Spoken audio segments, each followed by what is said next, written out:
por estar aquí hoy, por pensar que este tema era de su interés.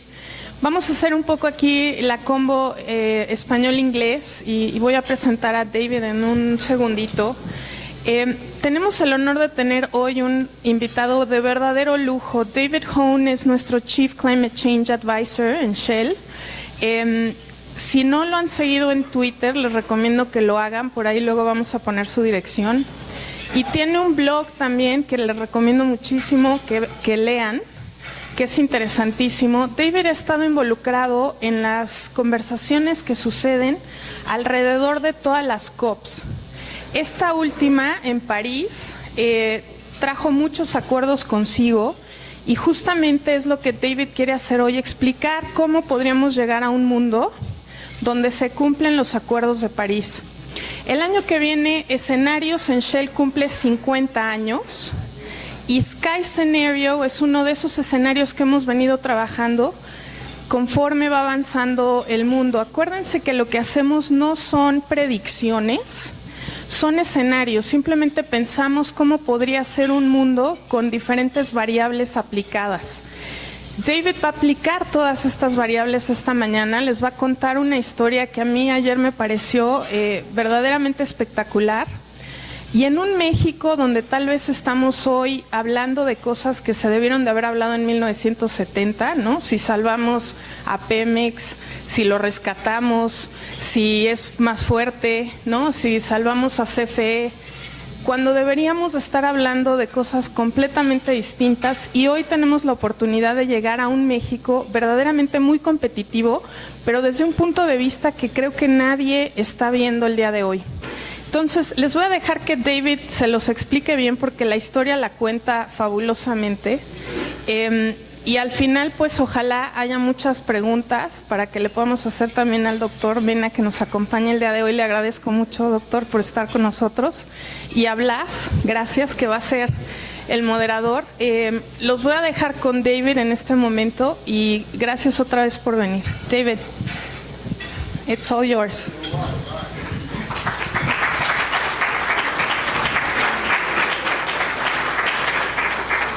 Good. Well, thank you very much, and thank you for coming today. I unfortunately have no idea what was just said, but I think you've probably had an introduction to what this is all about. So Shell has been engaged in scenario planning for 50 years now, and as part of that, we've developed a number of energy scenarios over the years, which we have published, and which we hope people find instructive and useful in terms of looking at the future of the energy system. Last year we introduced what we call the Sky Scenario, which looks at how you might meet the goals of the Paris Agreement. This is a challenging story because we've known about the climate issue for a very long time, and very little has really happened in terms of addressing it. In fact, this story starts back in 1911 when, and this is a picture of the first, one of the first operations here in Mexico, and it was in 1911 that Mexico actually started exporting crude oil. And around about the same time, Shell was sponsoring Captain Scott on his expedition to Antarctica. And you might wonder what is relevant about this, but in fact there was a publication in the same year in Popular Mechanics in the UK, and it talked about the climate issue and the use of coal. And here we see an article from 1911 which talks about an increase in temperature because of the consumption of coal, and that the effect may be considerable in a few centuries. And in fact, a century later,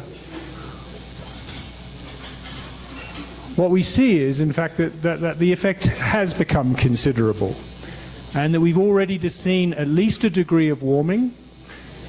It's a very clear trend, and that trend is around about 0.2 degrees C per decade. And in fact, this was just again reaffirmed by the Intergovernmental Panel on Climate Change's 1.5 degrees C report that came out this time last year. Now, the maths behind this, of course, is very challenging, because if we've already got a degree of warming, and we're warming at 0.2 degrees C per decade, then the aspirational goal of the Paris Agreement of limiting warming to 1.5 degrees C is really very close. Now, this story, of course, is all about the development in countries around the world and our use of coal and oil and gas, our use of limestone to make cement, the land use changes that we've all made. And just in the few minutes that I've been up here talking, this is how much coal has been produced in the world in the last 5 minutes. And of course, this continues every 5 minutes, not just for coal, but for oil and gas and all the other things that we produce. And it forms part of this energy system that we're all now very familiar with. This energy system, which is on the left-hand side, is what we call primary energy. So this is the energy that's extracted from the natural world. And on the right-hand side is final energy. This is the energy that you use to deliver energy services. Fossil fuels make up about 80% of the energy that we extract. And in fact, if I'd been here giving this talk 30 years ago, I would have said that fossil fuels make up about 80% of the energy that we extract. And this is a relatively slow-moving system, which is not surprising. It's taken over 150 years to evolve. And if you were here from, 100 years ago, there were aspects of this energy system today that would be very familiar with you, even though you were from the 1920s. Sorry, this is, I'm too far away.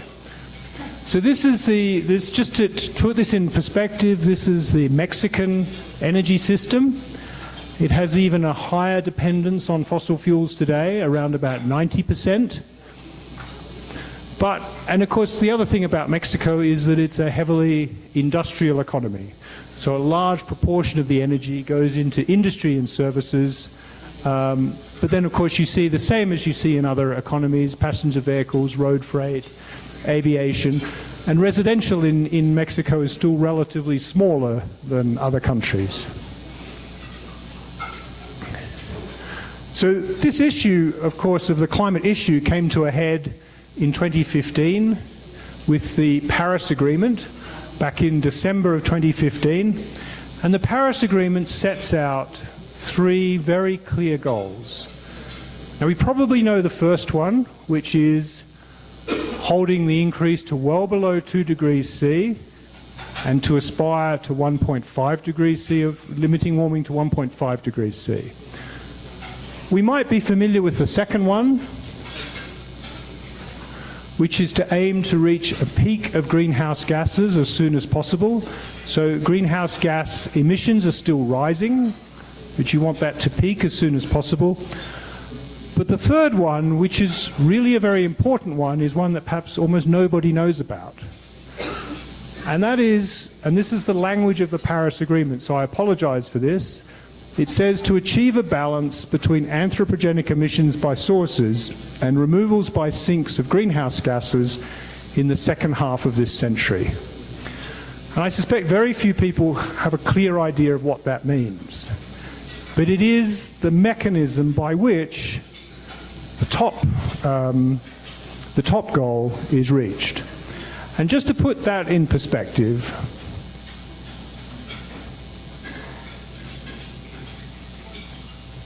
I have to go to this side. Just to put that in perspective, this is how the Paris Agreement might work. So this isn't a pathway, this is just an illustrative pathway. So over on the left-hand side, you see that emissions are still rising. That's where we are today. At some point, hopefully in the very near future, you get a peaking of global emissions, and then you start to see emissions fall. But what the Paris Agreement recognizes is that we're unlikely to see a world in the medium term where the use of fossil fuels ends. We don't know how to replace fossil fuels and cement in all of the different applications. So we're very likely to continue to have some emissions even if we can reduce that significantly.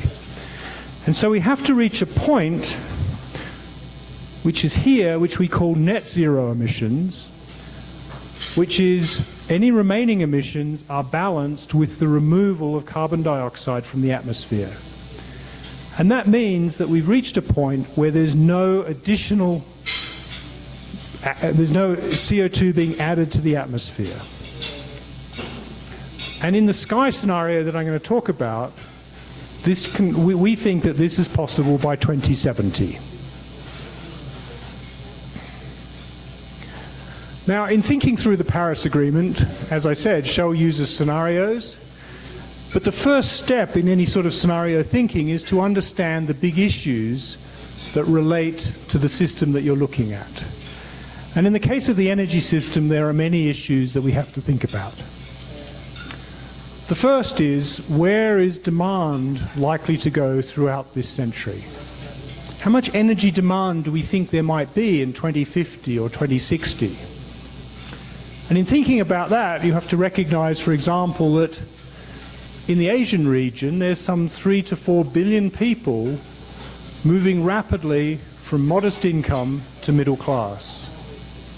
And in the African regions, there's perhaps another 2 to 3 billion who are starting that journey from very little income to modest income and then eventually to middle class.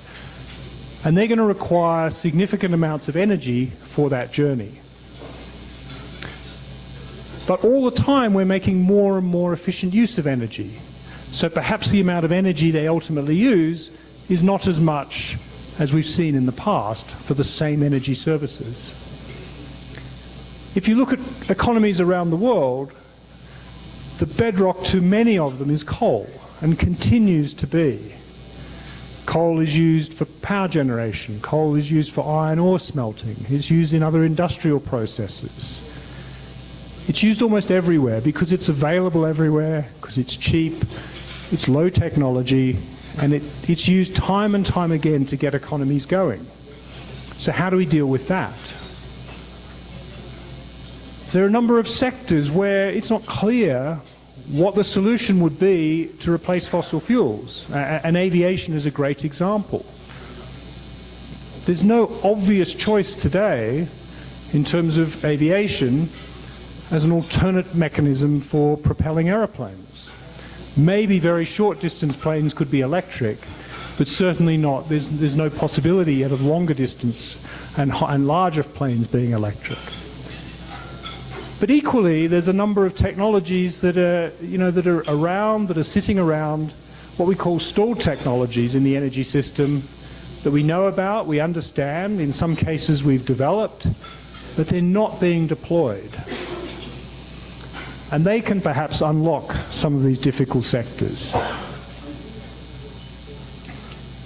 So the Sky scenario, which I'm going to talk about, sits within a family of scenarios that Shell has developed over recent years, and which, in fact, will be refreshing over the next 12 months. So perhaps there's a possibility of having another breakfast in about a year's time to explore that new family of scenarios.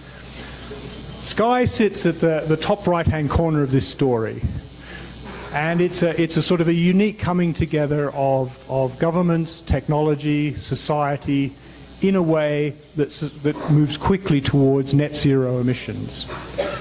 That's not to say that other scenarios don't get to net zero emissions. They do, but much later in the century, or perhaps into the early parts of next century. In fact, all of the scenarios seem to now be trending towards net zero emissions. It's just a question of when, not if. And the earlier that when can be, the more chance we've got of meeting the goals of the Paris Agreement. So just a word on the Paris Agreement first. It's built around a very simple structure of what are called nationally determined contributions, or NDCs. And all that it asks governments to do is put forward a set of mechanisms and approaches to reduce emissions in their economy by an amount that's determined at the national level, and then to go home and implement those policies and deliver that outcome. And then every 5 years, there is a review of what is going on, an assessment to see if the world is on track to well below 2 degrees C, and if it's not, a call to improve on these approaches and these contributions. So there are no targets set by the UN. All governments are asked to do is put forward a plan that they determine at the national level and then implement it. And just to give you an example, this is the current Mexican plan. So Mexico have said that, you know, if nothing happens, we would imagine that emissions would keep rising. But what we will do is, by 2030, we'll reduce our emissions by 22% compared to where we might have been. And if we can get some additional assistance from other countries, from other parties, we can actually perhaps go to 36% reduction.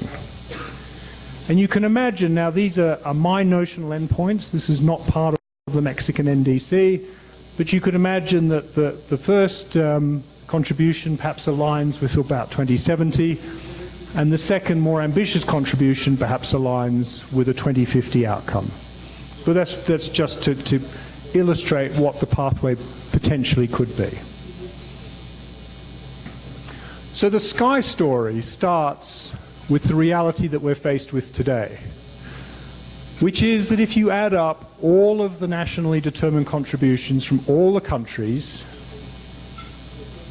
that you're on the red dotted line. And it's not sufficient to take us onto a trajectory that is well below 2 degrees C. So there is a gap, and it's quite a significant gap between where we are and where we need to be. And so in this scenario story, we imagine that during the 2020s, countries take some big steps to try to close that gap. And so you could imagine a country like China in the first period of resubmission, which we're in today, so that's already started, that China actually implements a much more aggressive change. And instead of saying that they will plateau emissions around 2030, that they actually resubmit with a falling emissions pledge. That's the sort of change that's necessary. And that in the second period, in the 2020s, when the next round of NDCs takes place, that you even get you get economies like India that are still on a trajectory of strongly rising emissions, starting to indicate where their emissions plateau will be. That's decades before the equivalent from, for instance, countries like the United States or Europe. They didn't have to worry about that. They just developed and developed and developed and didn't really have to think about when their emissions were going to plateau. So we're now asking all countries to really think about when their emissions are going to plateau. And that's a big challenge for countries that still have significant development ahead of them. But that's what has to happen in this story to start to get onto this Paris pathway. Now, the Sky scenario is built around 6 big changes in the energy system and in government policy, and it's all underpinned by a license from society for change. The 6 big steps which I'm going to talk about are around government policy such as carbon pricing, around the role of energy efficiency, electrification, that's the use of electricity instead of fossil fuels to deliver energy services, about growing complete new energy systems, directly managing carbon dioxide through capture and storage, and of course attending to the land and thinking about ending deforestation and even significantly reforesting. But this societal license for change is an important part of the scenario. And we've already seen places where that license to change has been offered and withdrawn. My own country, Australia, is a great example.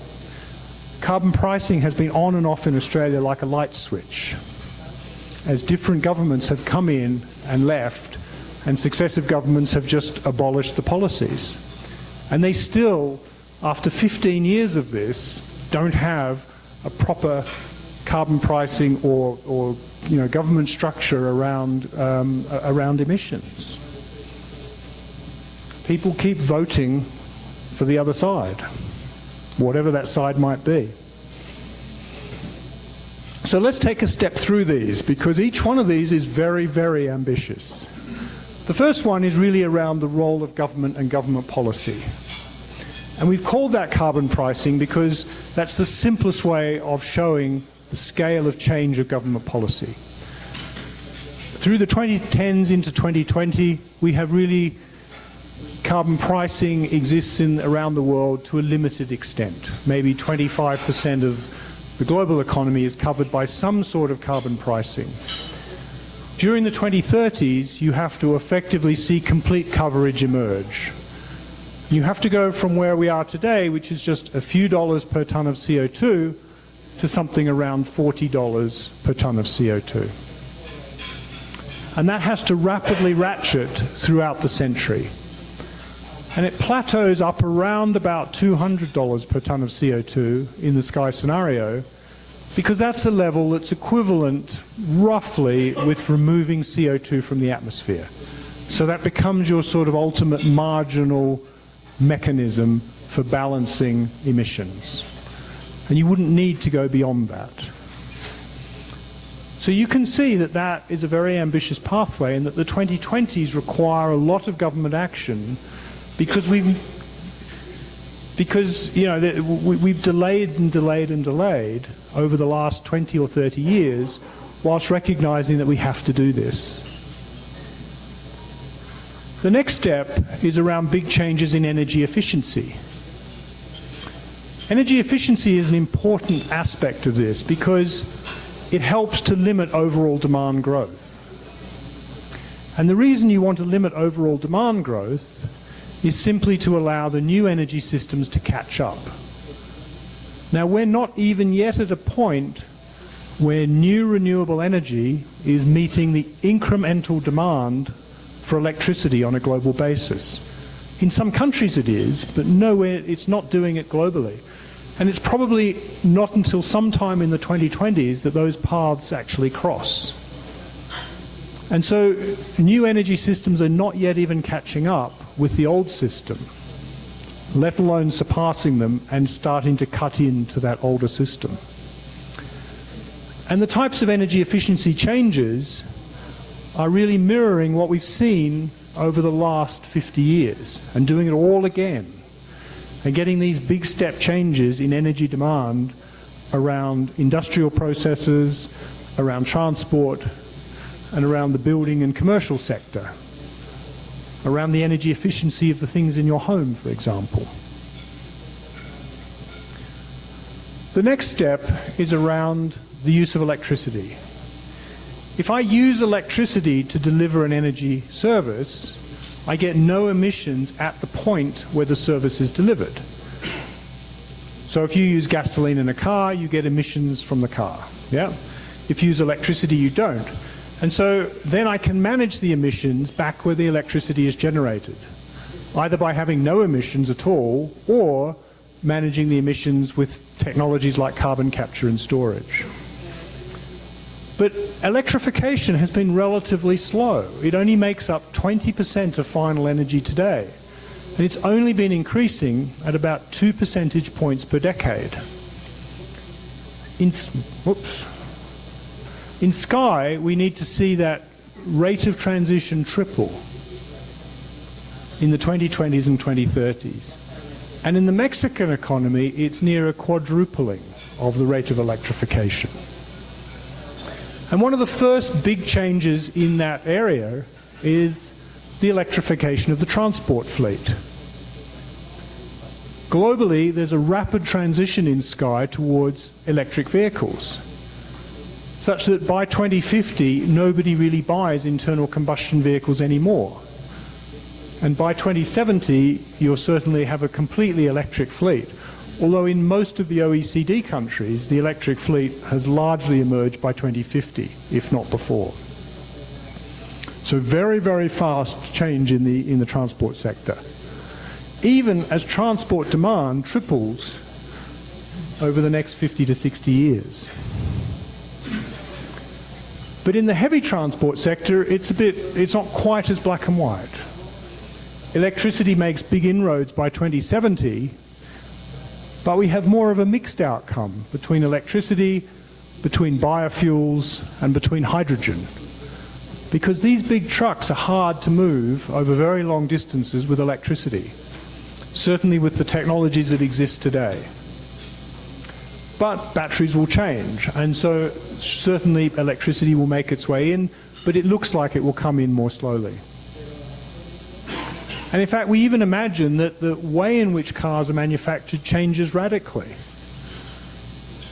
The electric motor and the electric system is a much simpler system than the internal combustion engine, with much less differentiation between manufacturers. So we may just end up with a standard chassis, and different companies add different tops to that, different bodies, to this standard chassis. And VW have already announced that they're going to license their standard chassis to anyone that wants to use it.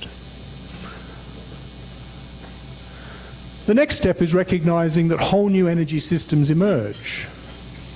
And by the end of the century, simply because of the very low cost that you reach, solar becomes the single largest source of energy in the sky scenario. But wind and nuclear and biofuels are also very important. But in the story, even in 2100, we've still got some oil and gas and coal being used. A lot of that is in conversion processes, so making petrochemicals, making plastics and products. But some of it is still in legacy systems that are taking a while to come out of, to make changes. So aviation, for example, steel making perhaps, still using coal. But that's the overall story. And what it means, of course, is that we have near-term peaks in coal and oil and gas. Coal, in fact, in our story has peaked. We can't see coal rising again. But it plateaus for a while because there's still a number of coal plants around the world being built, even as others are being decommissioned and removed. Natural gas continues rising for a bit longer because it's the way in which you can quickly replace coal and bring emissions down. But by the 2040s, everything is starting to decline in the fossil fuel world because renewable energy is scaling to such an extent that it's replacing and starting to cut in to these big sources of energy today. When we look at final energy, this is the energy we use. Of course, the big story is around electricity. This is becoming an electricity-based energy system. But molecular energy carriers remain important. Liquid fuels become important, but they become more bio-based. Gaseous fuels for industry are still important, but they turn more to hydrogen. And solid fuels are still used in applications, for instance in petrochemicals, but also in steel making. And then a system like hydrogen emissions emerges. And that's a possibility again for the course of the century. But we're not so sure that hydrogen emerges at scale probably until after the 2050s. So we might see it in the road sectors in the 2030s, 2040s, but in the big industrial processes, probably not at scale until after about 2050. One area that hydrogen might emerge is in the aviation sector. But aviation presents a particular challenge because it takes a long time to turn over the fleets and a long time to turn over the technology. And demand is rising rapidly. And in fact, it's a great illustration of the real challenge ahead. So you've got rapid demand increase, You've got the slow but nevertheless inevitable penetration of biofuels into this market. So these are fuels that you can run an aeroplane on but are made from biomass. And it's not until the second half of the century, because of the development time required, that you start to see a completely different technology emerge. Maybe it's hydrogen, maybe it's electricity, who knows, but it's not going to emerge in the next 10 or 15 years. And so what you see in a sector like aviation is that even late in the century, emissions remain. And so we're back to this challenge in the Paris Agreement around balancing remaining emissions with sinks, with removals from the atmosphere. And so we have to look at a technology that I've mentioned called carbon capture and storage. This is the ability to capture carbon dioxide either at the point where it's emitted, such as in a steel plant, or as we'll see in a minute, from the air, and to transport it and store it in geological formations. Now, the oil and gas industry does all of this today, and Shell has an operating facility at large scale today in Canada, 1 million tons of CO2 per annum. It's been running for about 4 years, very successfully, and it's the sort of process that can be scaled. In the Sky scenario, we use a particular version of this as well, a subset of carbon capture and storage, where we combine the technology with the use of bioenergy. So when you grow biomass, so corn or sugarcane or grasses or trees, they absorb CO2 from the atmosphere. And then when you process that and turn it into an energy product like ethanol, you tend to produce CO2. And of course you produce CO2 when you use it as well. If you can capture some of that CO2 and store it geologically, you end up with an energy pathway that has negative emissions. It's removing CO2 from the atmosphere. And that's really important to be able to set that against sectors like aviation, where there are still remaining emissions. And so the emission story in Sky looks something like this. This is the world today in terms of emissions. There's 3 parts to this story. We have a non-emitting sector that is solar and wind and nuclear. It's not that big compared to the rest of the energy system, as you saw back at the beginning. The bulk of the energy system today is fossil fuels. We extract fossil fuels, we use the energy embedded within it, and we emit CO2 to the atmosphere. Some of the fossil fuels do go into embedded products, so in bitumen on the roads, plastic in, like that's made of plastic, the casing of that projector. And then we have a third energy system, which is today's bioenergy system.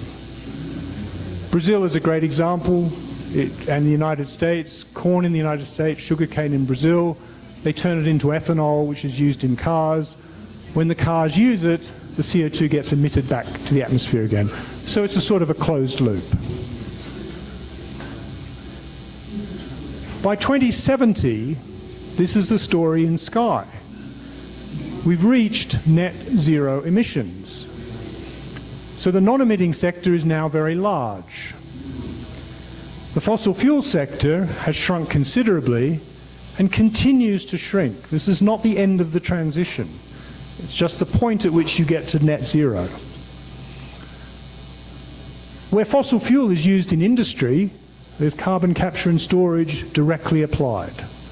And there's lots of it. Thousands of industrial plants around the world are now using carbon capture and storage in this story. But there's still emissions. And those emissions are balanced by this expanded bioenergy sector, which has been itself combined with carbon capture and storage, removing CO2 from the atmosphere and balancing out the whole energy system. Now, Mexico can also do this. And in fact, if you look into the numbers in Sky, you see a really interesting story emerging for Mexico. It reaches net zero emissions in the 2050s. And by 2070, because of this much larger bioenergy system that it, in our story, that it manages to build, it has net negative emissions. So the Mexican economy is net absorbing CO2 from the atmosphere in the sky scenario. And that has real implications, which I'll come back to. So this is just another version of the global story, but in the case of Mexico, a little bit different and a bit more ambitious. Step 6 in the sky scenario is around addressing land use change, and in particular, ending deforestation. But the scenario also introduces the prospect of very large-scale reforestation to reach 1.5 degrees C, and we'll see that in a moment. But using data from the Nature Conservancy, it looks like Mexico also has considerable opportunity for reforestation.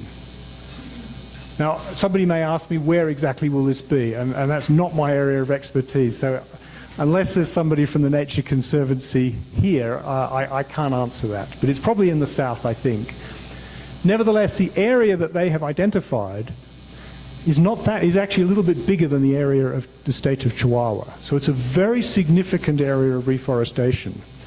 About 500 million tons per annum of CO2. It's the equivalent of the Mexican emissions today.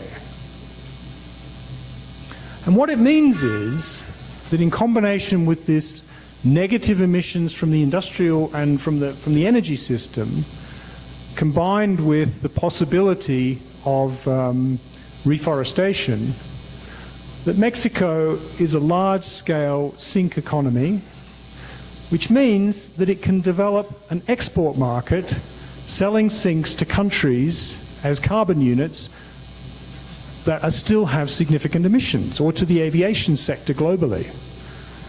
But to do that, they depend on something called Article 6 of the Paris Agreement, which is still being negotiated today, and which still has a lot of countries in opposing positions around it.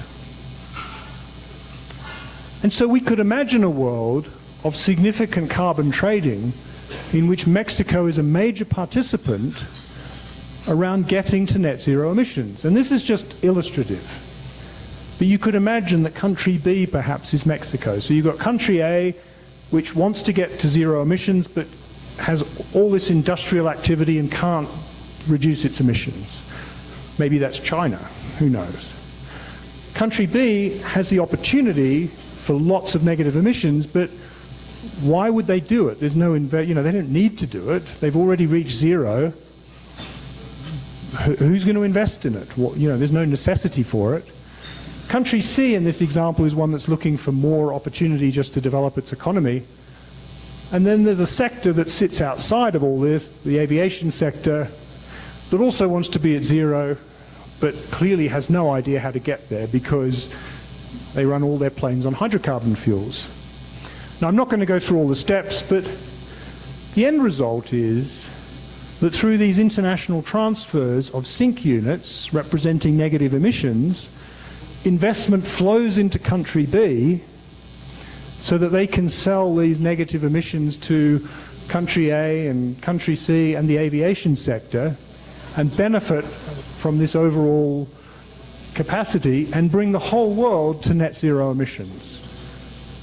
But it depends on Article 6 of the Paris Agreement.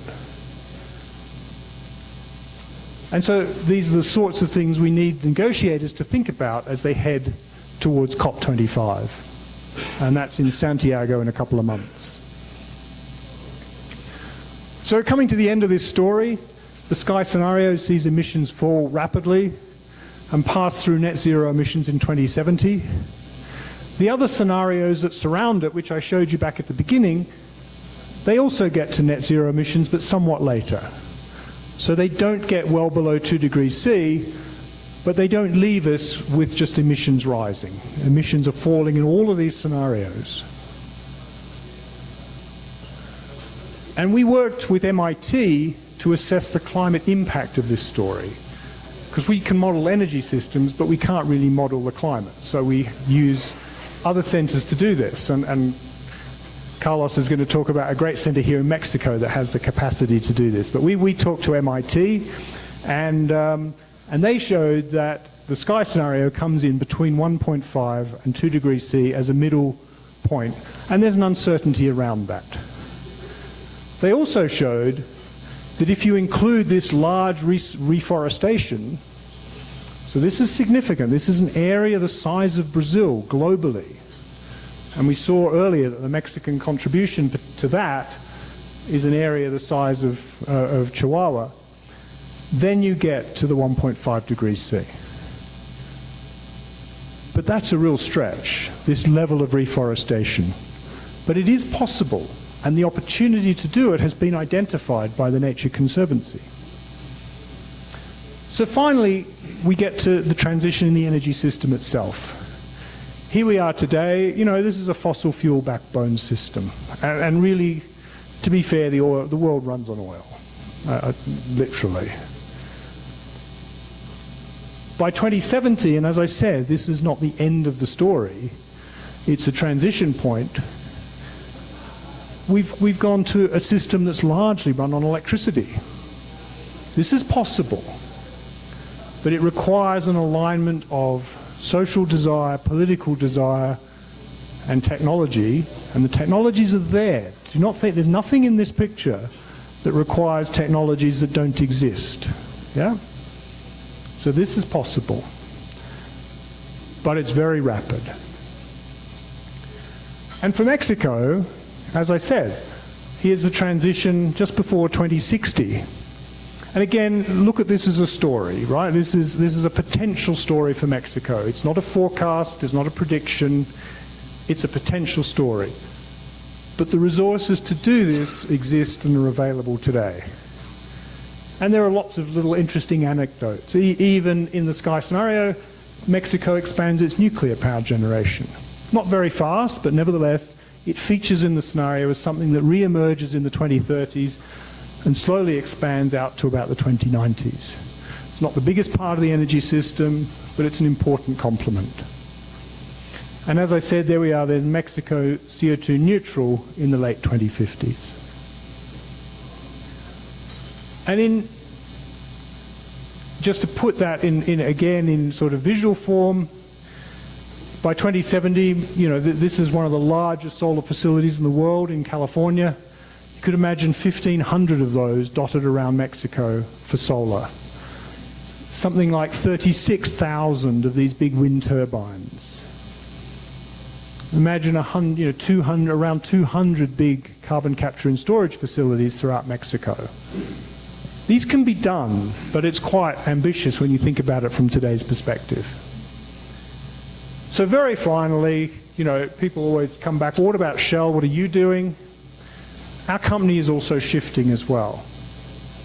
And what the company has announced is that we are going to remain relevant in this energy transition. However the energy system emerges, we intend to be part of it. And to do that, as a mechanism to track Shell's progress, we've announced that we're going to publish what our net carbon footprint is on an annual basis. The net carbon footprint of Shell isn't just what Shell does, but it's what you do with Shell products. So if you go to a Shell gasoline station, I hope everybody does, and you buy Shell gasoline and you use it and emissions come out of your car, we include that in our net carbon footprint. And we think that we can reduce that by 50% along with the transition that the world is making. And what it means is, of course, that by 2050, 2060, Shell is a very different company. Now exactly how these will mix, we don't know, but these are the sorts of changes that we can imagine in our own future. And what the proportion of those we end up with, of course, depends on our customers, on how the world transitions itself, and the cost and everything else. So that's the end of my story. The Sky scenario, there's a lot of material online, and I would encourage you to go and look at it. There's a great book that tells the story, but you can download the data and look at different regions of the world and different parts of the world and explore the story for yourself. So thank you very much.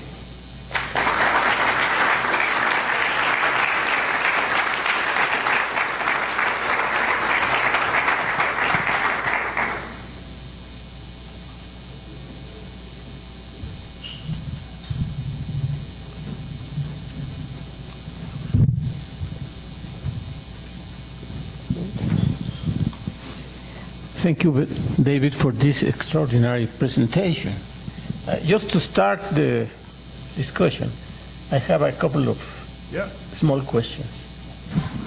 In your personal opinion, how likely is this sky scenario? And another, a little more technical question. This carbon tax, consider you it to be an absolute prerequisite for the sky scenario to come? Yeah, two excellent questions, really. So I think the first question is that, how likely is this? I think the point is that, first of all, this is possible. The capacity to make this change in 50 years is possible, the industrial capacity. The economic capacity to do it is there. The technologies are there, no question, because we've not imagined, we've not suddenly decided that fusion will be invented and that that'll solve all the problems. The technologies are there. The policy structures that we need to make the changes are well understood and have been implemented in a number of countries around the world, but not nearly on the scale necessary. And so really it just comes down to political and social motivation. There's no other reason why. And I think you have to have mixed optimism about that. I think one thing that I am optimistic about is that the pathway to net zero emissions is now clear, and that the energy system will make that transition. Will it make it as early as 2050 or by 2070, or will it take till 2100, remains to be seen. But I think the climate issue is now more bounded than it was, which means that, even in the worst outcome, and I'm not advocating that you want that you're perhaps below 3 degrees C, because this energy system is now starting to move and starting to change, and net zero is the outcome. I think that, what was the second one? The carbon tax, yeah. So I think the sky scenario, we've talked about government policy in the context of a carbon tax, in part because this is a computer modeling system, and modeling systems love numbers like that. Put in a carbon tax and it makes the energy system change. But you should read that in terms of as a proxy for a number of different policies. In the EU, it's an emissions trading system. In parts of North America, so in British Columbia, it's a clear carbon tax. In some other places, it could be more a mandate to drive out particular uses of fossil fuels, right? But as well as that, the sky scenario built into the model also has additional mandates. So in the vehicle sector, we imagine, for instance, that the transition is not just through the carbon tax, but through cities, for instance, implementing low emission zones. London already has that. If you want to drive anywhere in London and not be charged, you pretty much have to have an electric car now. Or you have to have the newest hybrid that has the lowest possible, the best possible efficiency. So you do have to, the role of government is important, and some sort of carbon pricing system, be it explicit or implicit, is essential. Okay. I wonder if there are some questions.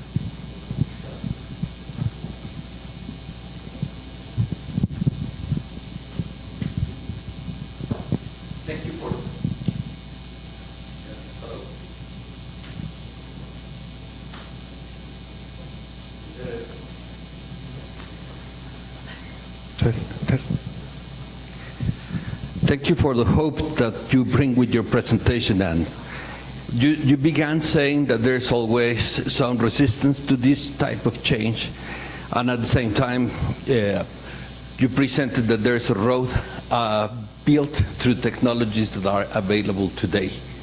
However, I wonder what type of strain is the earth and the industry, the mining, going to take really to arrive to that amount of electricity that is needed.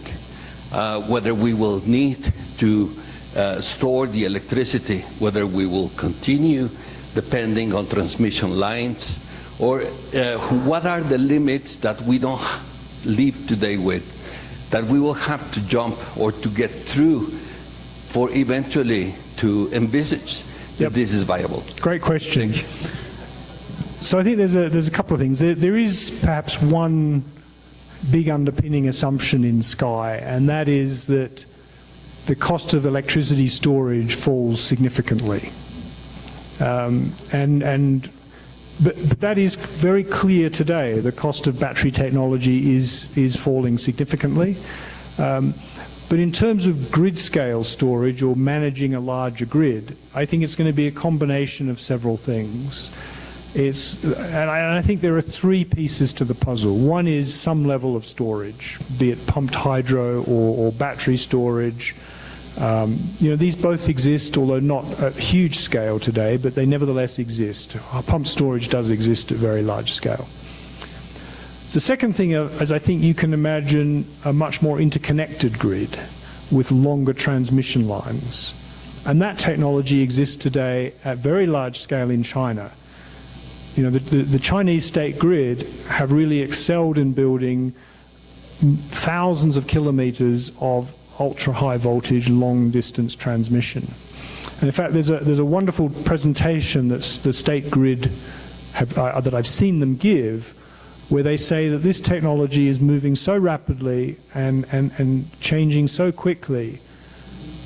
Putting the politics aside, they could imagine a world in the 2050s, 2060s, where you had an interconnected globe and you had solar around the tropical areas and wind around the northern parts of the northern latitudes, and everything was interconnected.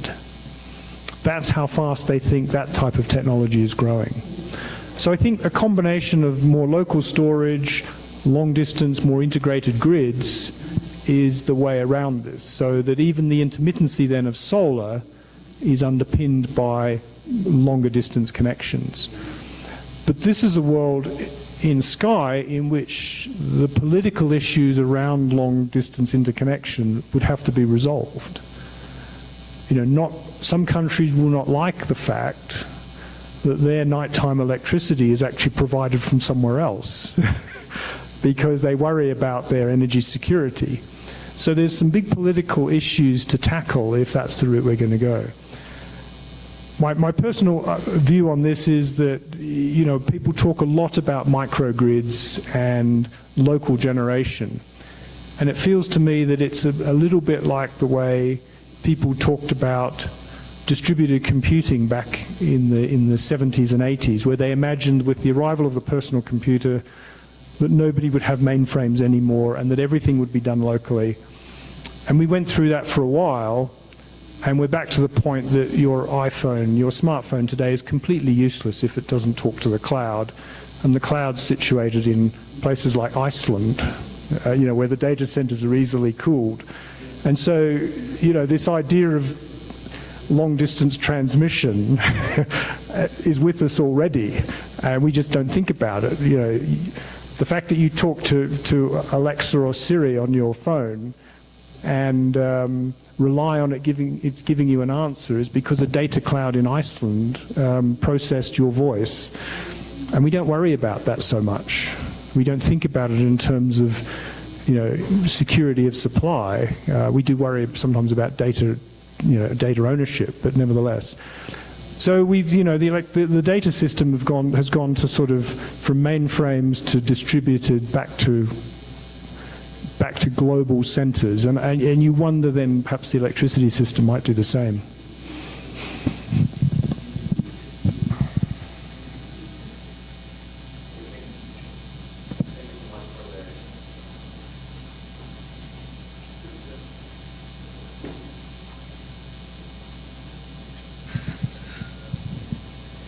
Thanks so much for the presentation. So I want to get your point of view. We can be as pessimistic or as optimistic in this topic, and however, there's very very strong facts that we have and we are living in a reality today.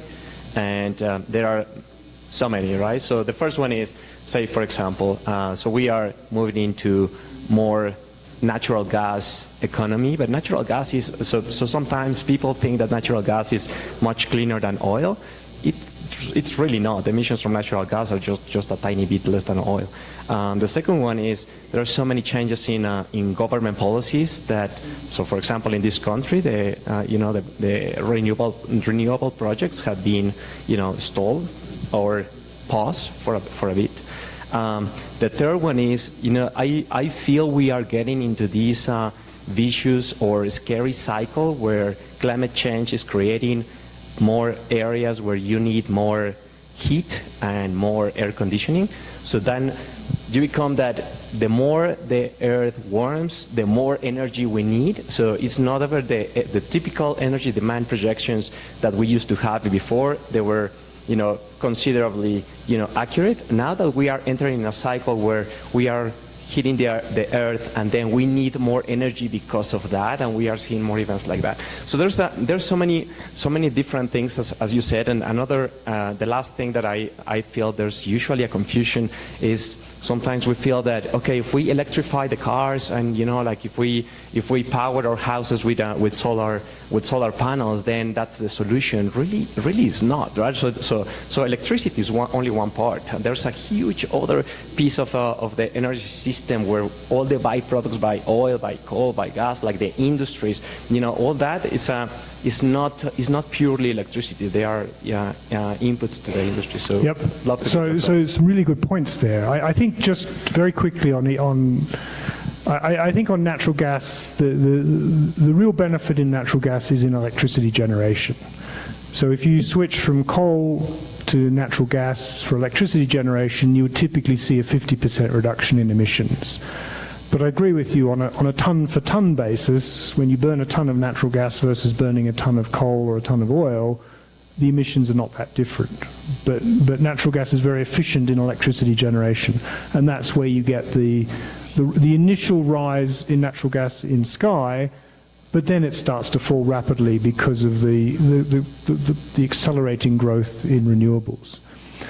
I think there is a very strong industrial story in Sky. I mean, I gave that presentation actually on Monday in Monterrey to the World Steel Association, which are having their General Assembly here in Mexico.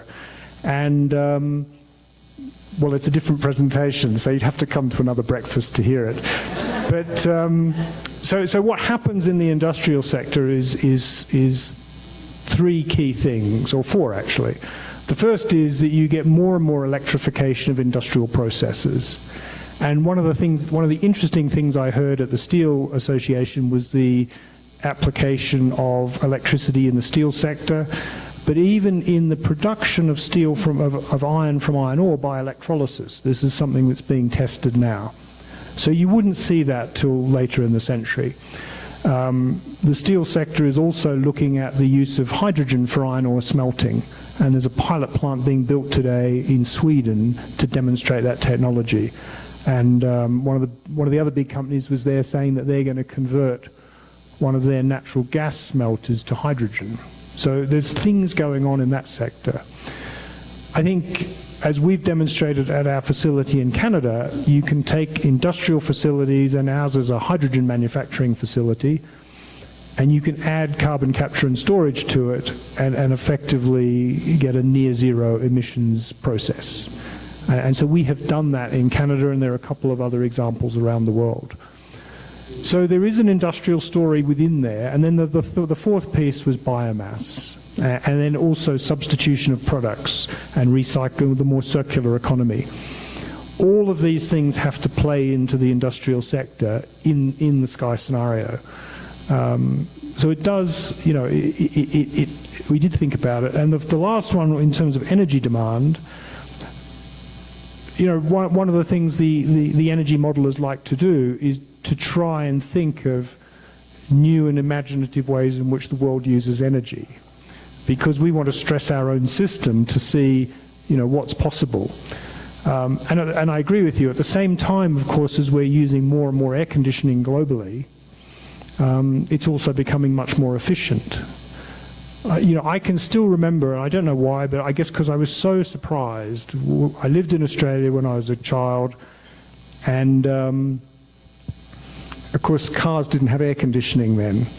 And I remember because we travelled overseas and we met with an American family, and their car stopped to pick us up, and I opened the door, and this is when I was 8 years old, and cold air came out.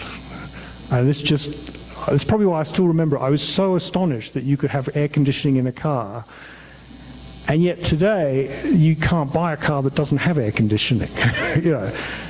And so all that has consumed energy, of course, but I'm sure that the air conditioner you buy in a car today is unbelievably more efficient than the one that sat in that car in, well, I won't say when, it was a long time ago.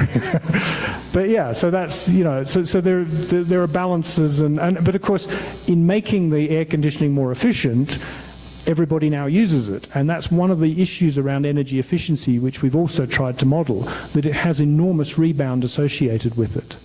And you can't ignore that. Aviation is another great example of huge rebound as a result of efficiency.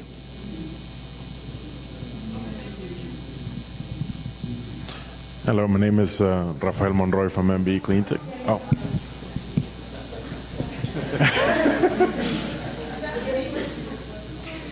I have two very concrete questions, so I won't take up a lot of your time. The first one is that I've been keeping up with the criticisms regarding climate change and carbon emissions. And one of the criticisms I heard from the so-called climate change deniers is that it's not anthropogenic. And I'd like your opinion on that. And the second one has been that the minerals needed for the batteries to store renewable energy are actually very costly, very scarce, that we'd be highly dependent on China, which is not the geopolitical choice of the Americas, except for some countries. So I'd like your opinion on that. Right. So Carlos is really well placed to answer the first question, but okay. I will tell you an anecdote that I told him when. So Carlos is from the Centro Mario Molino, which is a very highly respected science center in Mexico. And a few years back, I was at a presentation, and I got to meet Mario Molino, and his presentation was about climate denial. And this is for the technical people in the audience, but he got up and he opened the conversation by saying, since when was the Stefan Boltzmann constant in dispute? Now, the Stefan Boltzmann constant fits into a physical equation that was understood way back in the 19th century, I think, that relates to how bodies like the planet Earth reflect energy. And his point was that the physics that underpins our understanding of greenhouse gases and climate and radiative forcing and all of these things, no one disputes the basic physics. It's just that when you assemble the pieces, they go, oh, no, that can't be right. And so I think there is no basis for this denial. I think and it comes down to social issues that are complex, and we could discuss for hours. We could have a whole breakfast on that issue. People don't like the prospect of change, and so they bring with it, well, we don't need to change because something else must be wrong. Well, it has to be the science. They sort of rationalize that must be the problem because we couldn't really need to change that much. But I think we do. The second point is that I think if you look at the issue today of lithium, cobalt, these special metals and things, yes, there's dependencies. So cobalt is currently essential in all of these lithium-ion batteries. 65% of it comes from the Democratic Republic of the Congo, which is, I'm sure, a great country, but not the most stable political place in the world. And there's all sorts of issues with child labor and things like that. But there's a frantic rush to do two things. One is develop other sources of cobalt, and the second is to minimize the use of cobalt in lithium-ion batteries. So there's lots of research going on around battery technology.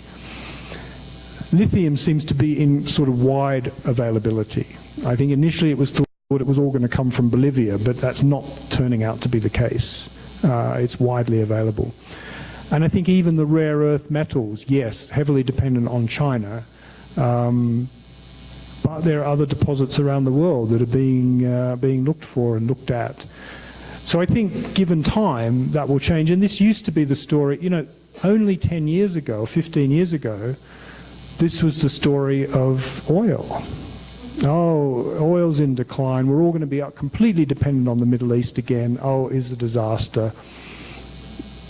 The largest oil producer in the world today is the United States. No one saw that coming, including us.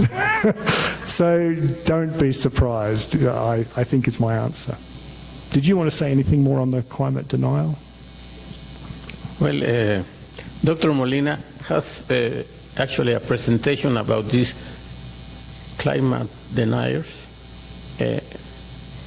It doesn't, is very important in Mexico because in Mexico we have very few climate deniers. But recently, when Dr. Molina gives that talk in the States, he starts making a joke about President Trump and finish making another joke. So it's very popular presentation there. But fortunately in Mexico we don't have that much people denying this real problem. And I think just the little story I gave at the beginning about that article in the press in 1911 was because there was a publication in 1896 by a Swedish chemist where, based on the physics of the day, he calculated that if you doubled the amount of CO2 in the atmosphere, the temperature would rise by about, at the surface, would rise by about 4 degrees C. And he calculated that, not with computer models, just with the simple physical equations about how the atmosphere worked and how the Earth reflected sunlight. And he did the calculations, he presented them in this paper, he came up with 4 degrees C.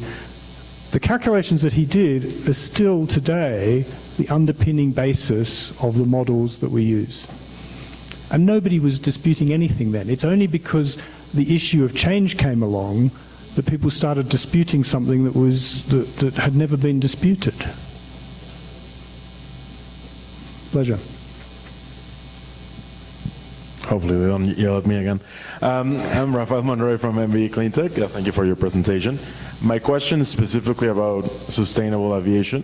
As you know, in the past weeks there were a lot of news about Greta Thunberg traveling to New York and the States, not using airplanes, and now there's a big discussion about reducing flying. How do you see the perspective about biofuels? Do you see electric planes in the horizon? What are the sort of things that you think will really lower the emissions in this industry? Thank you so much. Yep, great question. So the first thing I think is, and we illustrated that, is that I don't see this industry declining because people are forced into not flying. You know, the global connection that aviation offers us is just too important, I think, for social reasons, political reasons, for business, for everybody. It's been an amazing gift, really, for human development. And some people don't like it, some people don't like the planes over their houses, but, you know, I can't see it going away. So therefore, you have to find ways of solving it. Biofuels look like an interim technology, and they may be there for a long time. One of the things that I looked at the other day, because there's a facility being built, small facility being built between Shell and British Airways in London or at Heathrow, where they're going to collect used vegetable oil and process it and turn it into a jet fuel that you can just put in an aeroplane. And you sort of think, oh, that's fine, but you know, that's not going to replace diesel. What I discovered to my surprise is that the global production of vegetable oil is nearly on a par with the global production of jet fuel. And that, imagine if you could only collect a third of this. So you collect it from all of the, you know, the restaurants and the McDonald's and the food processing factories. So putting aside that you don't collect it perhaps from houses. in just that one source, if you treated it all, you've made a significant cut into the global aviation sector. So, you know, there are comparable scales with biofuels that you could imagine meeting some of the aviation demand. But I think aviation's going to have to do multiple things. It's going to have to look at biofuels.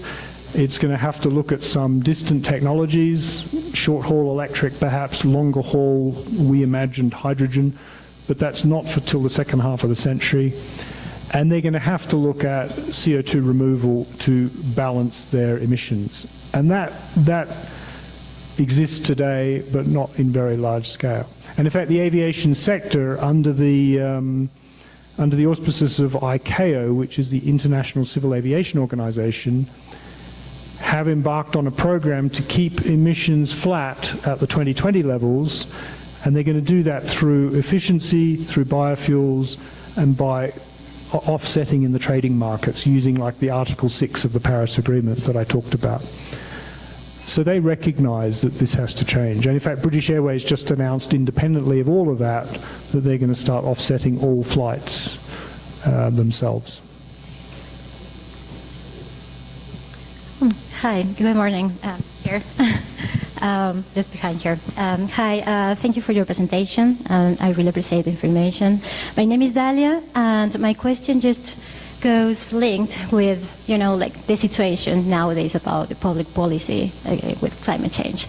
We recognize that we're not in the best moment of it, but at the same time, I think we should not wait for the government, the federal government, to just start all it over, because we're just wasting time. So, for example, I don't know if there's some. How do you think like we can just approach to the local, for example, projects, you know, like Chihuahua or Colima, they have different projects. And we know that as nation we can do it just alone, you know, but at the same time, public policy will not push us like in a short term. So I think it will be just economic reasons.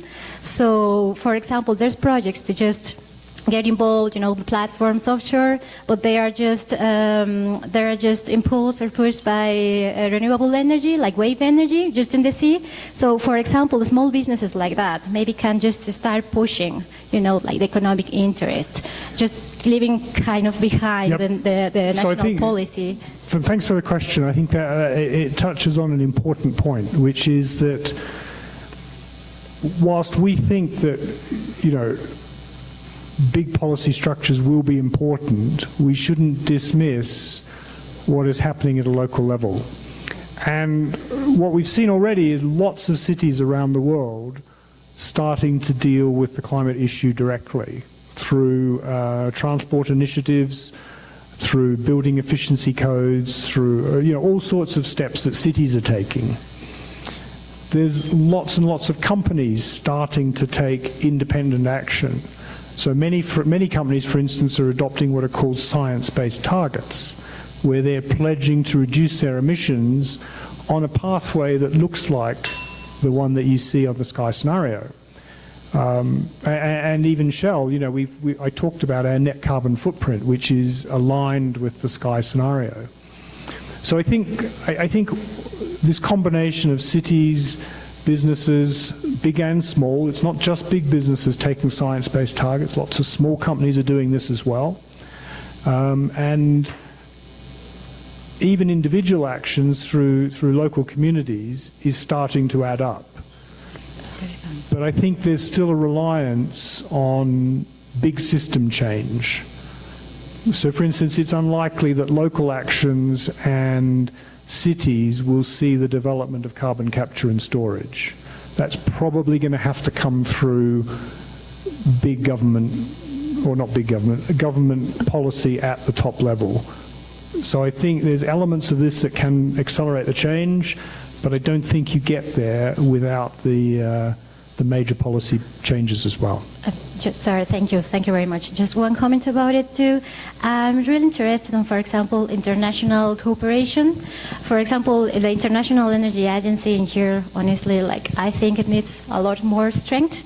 And from your point of view, how can we link these kind of international cooperation agencies with enterprises as Shell and with local government in order to push the national government? How will be just your advice? Or maybe I'm wrong, I mean just too positive. I can be just no, I don't. No, I don't think you're being too positive. I think so. One of the things that's emerging, which Shell is in discussion with, there's a sort of a re-emergence around initiatives at sector levels, which is.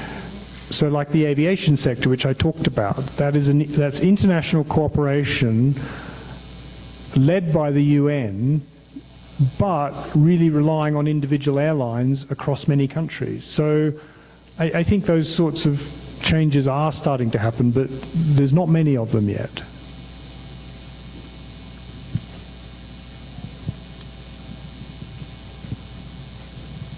Thank you very much for this very interesting talk. This is Ricardo Smith. I'm an associate of COMEXI.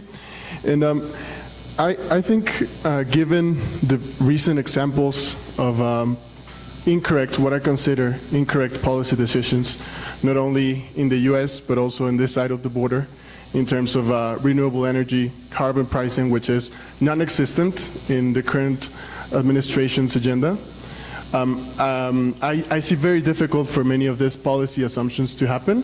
So I was wondering if there is an effect or an increase of costs that you have calculated when countries start to stall action or not ramping up action, and the transition happens at a later date. I was wondering if there are costs for this stalling or this non-action. Yeah, so it's probably more a sort of a science. Yeah, that's the sort of question you'd ask MIT, to be honest, because the real cost. So the real cost ultimately is in the climate outcome. So that's a cost for everybody. I mean, I think in the IPCC report that was released last year, the 1.5 degree C report, what they showed was that there's a clear benefit in limiting warming to 1.5, even compared to 2, and then certainly compared to 2.5 or 3. So, and that has a cost associated with it. It's not to say we can't adapt to it, but adaptation will come at a cost. So, for instance, at 1.5 degrees C, you might get, by the end of this century, you might get half a metre or a metre of sea level rise. At 2 degrees C, it might be double that. I'm just picking numbers out, but there is a real cost to cities associated with that difference in terms of adaptation, in terms of flood planning and water management, and just look at the costs associated with managing the sea in the Netherlands compared to managing the sea in Mexico. There's very little cost here. In the Netherlands, it's a major cost.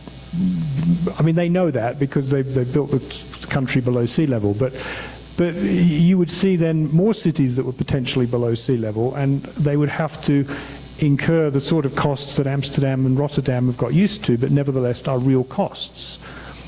So there is a cost. It's a cost to society. I think ultimately, if you look at the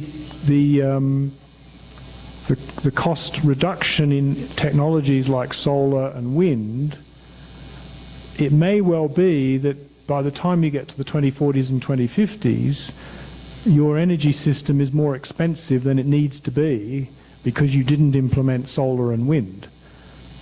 So that, directionally it looks like that these technologies will come in ultimately below even natural gas, which is why you get that substitution. So that's an opportunity cost that you ultimately lose.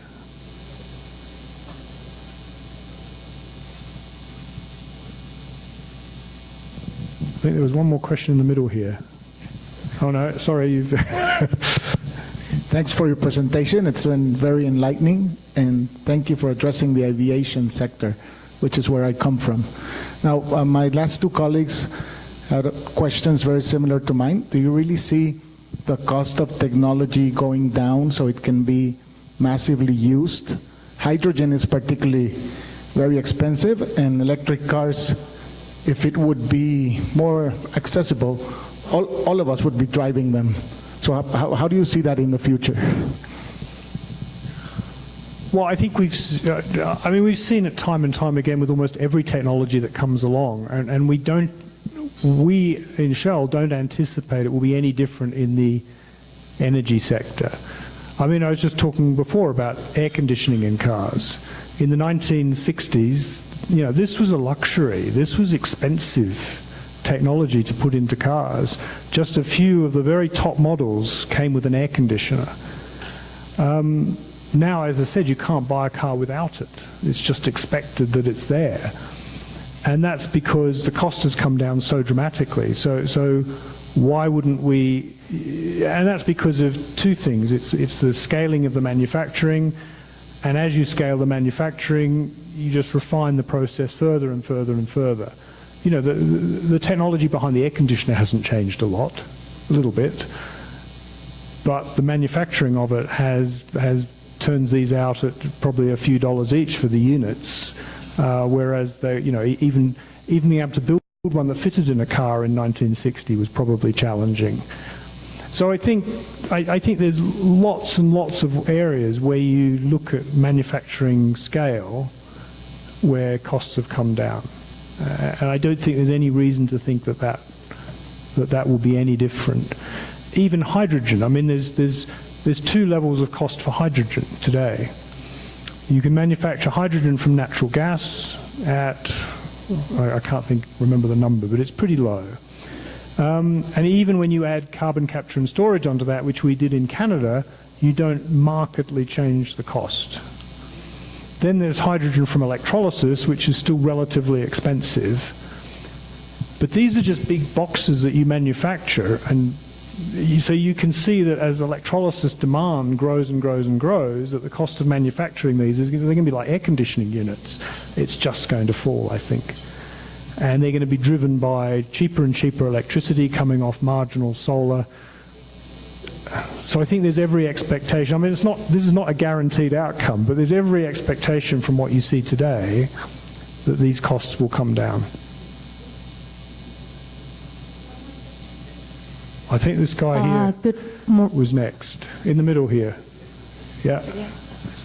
The guy with the white hair. I was before, sorry. Oh, okay. Two more? Okay. Good morning. My question is very quickly, like, okay, if we're going higher on gas than coal, which sounds good because it emits less emissions, but what about fracking? This has always been like a huge issue for me because we're cutting down on CO2, but then again, we're attacking water sources and other kinds of chemicals, or I don't quite understand fracking very well. So could you... Okay, so I think two things about that. First of all, the United States is an interesting demonstration of what happened, what fracking did. At the US level, the total country level, emissions have fallen because of this huge amount of natural gas coming into the system from fracking, displacing not just a few coal plants, but 100 coal plants, yeah? Nothing else that we have today can knock out 100 coal plants. Now, in the future, I think solar will, but nothing is there today that knocks out 100, 200 coal plants other than natural gas. It's the only scalable technology right now, but we think that will change. So on the big system, fracking has helped the US on the beginning of its journey to reduce emissions. And the same happened with natural gas in the UK in the 90s. I think at the local level, there have been no question some real issues related to fracking. But one of the things about fracking that's different to sort of deep water offshore, which is, you know, what Shell's involved in, is that in the deep water offshore you tend to get 2 or 3 or 4 big operators spending billions of dollars on individual rigs, and they run them in a very, very sound and very according to the sort of principles of companies like Shell. Fracking has tended to be lots and lots and lots of smaller operators who perhaps don't have the same standards that companies like Shell and others have.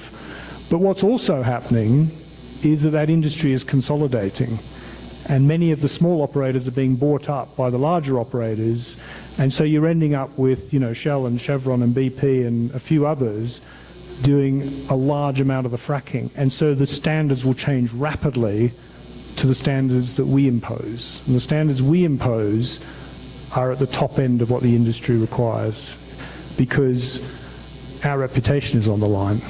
So I think it will change, but I completely agree with you. There have been some real local issues, yes. Right, finally your turn. You've been very patient. Thank you. I forgot what I wanted to ask. No, I suppose if this is the last question, it may be a relevant one, really, because we're all sitting here, and this is obviously the changes are going to come from big government, but I think everyone feels a certain frustration that we all want to achieve this, but we also want to know what we have to do as individuals, what we can do, what choices we can make. Driving down, now in Mexico, we've opened up, you drive down all different garages, Shell, G, whatever it is, and still Pemex. What petrol should we use, or what shouldn't we do now in terms of consuming? How can we help this process as individuals? And I'm sure you must have some advice for us, maybe 1 or 2 or 3 things that could help us make better choices, in effect, to help this process. So I think from my experience, the world is full of people offering this advice, and it always goes along the lines of don't fly, don't eat meat, have fewer children, there's an endless list of these things. And so this is not a Shell view, but my personal view is that this sort of falls on deaf ears. People like flying, they like going on vacation, or they like seeing different parts of the world. They enjoy steak in some parts of the world more than in others, And yes, we can trim all these at the edges and make them better. But I think the most important thing to do is, on an individual level, and it doesn't mean you have to do what Extinction Rebellion are doing in London and shutting the city down, is make the policymakers aware. How many people have ever talked to their local MP about climate change? Probably, or their local representative, probably nobody. So he never hears it.